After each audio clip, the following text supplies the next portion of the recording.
الحضيض والله اللي بدارهم عجوز ولا شايب يخلوكم حولهم قبل يروحون.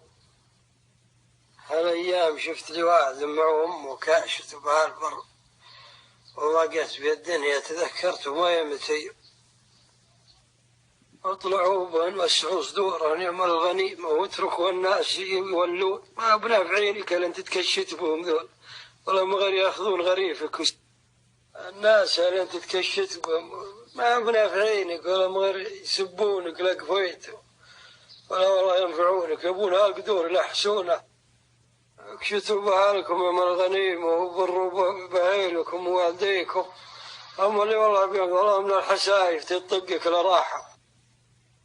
يسولف علي من الربع كان يوم قالوا حيين وبرم بهم وحولهم ولا يتعداهم. يوم راحوا اي والله يوم راحوا ابطا حوله يومي يعز صدره يجي يتحمل فرقاهم. يقول لهم سرك اليوم ولا عنده قرشاتهم والله. يقول ما اروح واشتري لي جيب لكسس جديد. يقول قلت ابي يوسع صدري.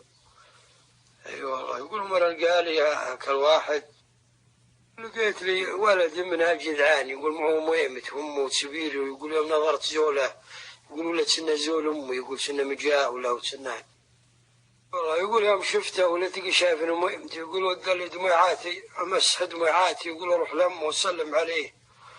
اي والله ما ادري وش انا بيه. يقول قلت له ما شاء الله هذه الوالده. قلت ايه؟ قال هذه تعطيني اياه واعطيك هالجيب اللكسس. يقول ما يضحك الولد. قال تبي تزوجها انت؟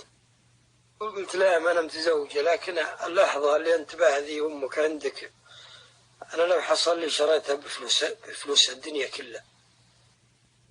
يا شين دنيانا عقب والدينا ويا شين دار ما بها ريحة أمي. ما زال اليوم من عقبكم ما بكينا وجرح السبود من الحنين متدمي. ومنها السماء والأرض ضاقت علينا. يا قل حيلاتي ويا كبر هم